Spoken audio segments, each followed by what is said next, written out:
I truly believe that GRC is the product manager for the information security team. And I'll explain that why. Let's take this as a broader company perspective. Product team, they decide what features they want to build, and then they decide that okay, this engineers are going to work on this particular project or features, and they are driving the engineering team in some sense.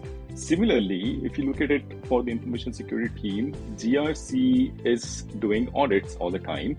They have this ability to go and speak to all these different individuals in the engineering team, in the product team, in the legal team, privacy team, and figure out what's going on across the company. And they are the ones who are interfacing with the auditors as well. So I truly believe that GRC has this immense superpower that they can go to anybody, ask them, hey, can you speak about this particular process for 15 minutes? How are we doing our SOX audits, or how are we doing our user access reviews for this financial application, and so on and so forth. And I think GRC is like the product manager. Now, they have been through all these different functions. They have spoken about all these different processes to these individuals, and they have a very good understanding on where we are doing good and where we are doing bad. And I think it's on the GRC team to figure out, because of course they have limited capacity and bandwidth. It's on them to figure out, okay, this is the project that I want to work on or focus on for the next year. I'll give you an example. Let's say security awareness training.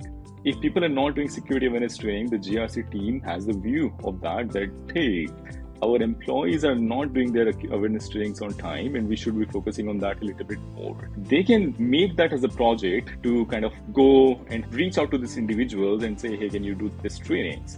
Similarly, they are also managing all the vulnerabilities because they run the vulnerability management program. And if they see that engineers are not doing their job properly on fixing that code or high critical vulnerabilities, then they will be the product manager, and they can reach out to them saying, hey, I want to make sure that you are fixing these vulnerabilities in a timely manner. So that's my view of information security and GRC. Of course, GRC has a superpower to reach out to all these different teams and ask as many questions as they can without worrying about the consequences of that happening later. Got it. So you're saying GRC has a holistic view into all things security, all things application engineering, and by superpower, they are able to look at this much more broadly and are able to act on it.